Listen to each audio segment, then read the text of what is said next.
Good morning, everyone, on this Wednesday of the Octave of Easter, and we're continuing our reading from the book of Acts. We're in chapter 3, verses 1 through 10. Peter and John were going up to the temple area for the 3 o'clock hour of prayer, and a man crippled from birth was carried and placed at the gate of the temple called the Beautiful Gate, every day to beg for alms from the people who entered the temple. When he saw Peter and John go into the temple, he asked for alms. But Peter looked intently at him, as did John, and said, "Look at us." He paid attention to them, expecting to receive something from them. Peter said, "I have neither silver nor gold, but what I do have, I give you. In the name of Jesus Christ the Nazarene, rise and walk." Then Peter took him by the right hand and raised him up, and immediately his feet and ankles grew strong. He leaped up, stood and walked around, and went into the temple with them, walking and jumping and praising God.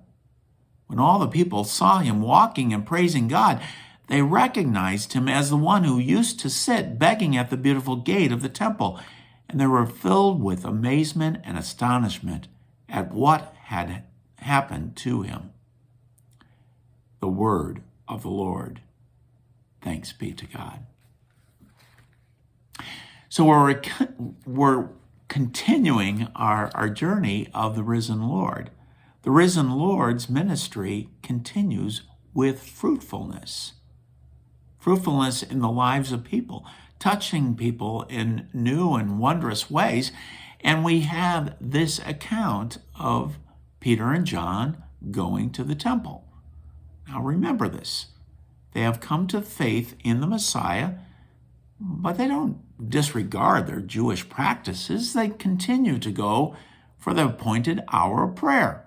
And the appointed hour of prayer is at 3 o'clock. There may even be a connection here of Luke wanting to put this in here because it was at the 3 o'clock hour of the crucifixion and death. But at any rate, they're telling this wonderful account that happens at the beautiful gate. Now, it's called the beautiful gate because it truly was incredibly beautiful. Something like 75-foot tall Corinthian columns, and then beautifully laid temple doors to this. So it was an incredible, feat, just artistically, that was there. But this man went there because oftentimes people fulfilling their obligations for almsgiving would be a great place to give alms. But in this case, he finds these two men, and he fixes their eyes on them, expecting them to possibly give some alms to help him out. And what does Peter and John do? They intently look back at him. So there is this sort of connection that's going on here, and Peter does something incredibly brash and bold. He says, "I don't have silver or gold, but what I do have, in the name of Jesus Christ the Nazarene, rise and walk."